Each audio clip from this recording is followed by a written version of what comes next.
Well, we are here again on our 3-Minute Thursdays. It's been a couple weeks since we've been together, so very excited about today. We have a question that I'm very excited about trying to answer. So again, we want you to give us your feedback, tell you what you think about the response that I give. Again, I'm no theologian. I guess you could call me an armchair theologian, but trying to give a best concerted effort at answering some of these questions.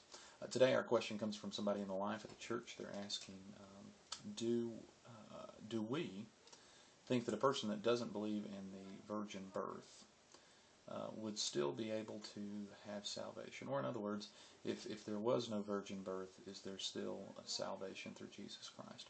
I love this question because it allows for me to get at something that I think is very vital to us as Christians. We believe in something called the dual nature of Christ, which means that Jesus, when he came, was fully human and he was fully God.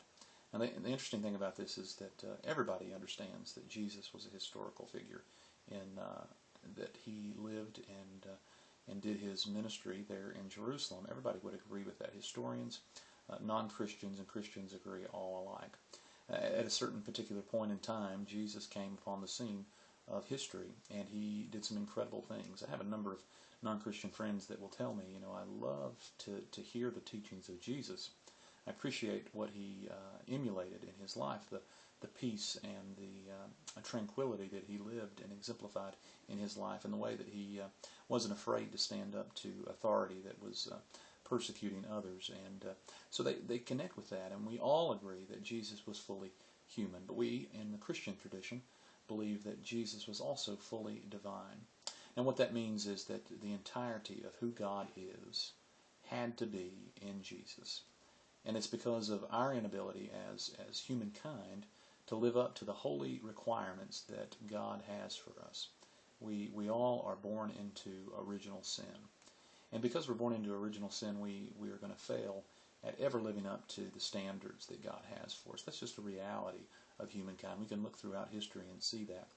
But the good news for us is that God came in the flesh. He became the incarnate deity, fully God, walked into this world so that he could communicate with us and also to bridge that gap for us that we were unable to do on our own.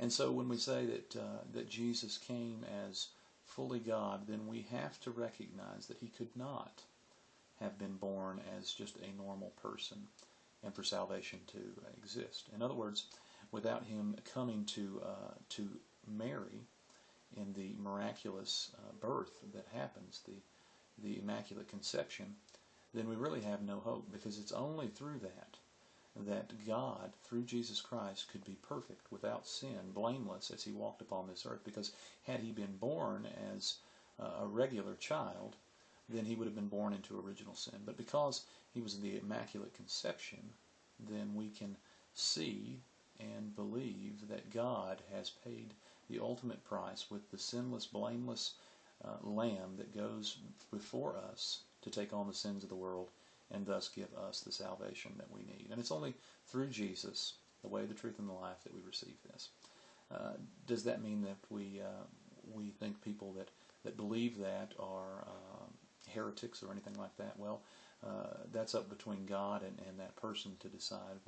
We do give a lot of room for grace in many of our decisions, but this is a pretty pivotal point for our Christian doctrine, and one that is pivotal, in my opinion, in my own estimation, to us understanding what it means to worship Jesus as the Lord and the one that has resurrected us. So I hope that 3-Minute Thursdays has been good for you today. Again, tell me what you think about our video, and we'd love to hear your feedback. Look forward to spending some time with you next week as well. Take care.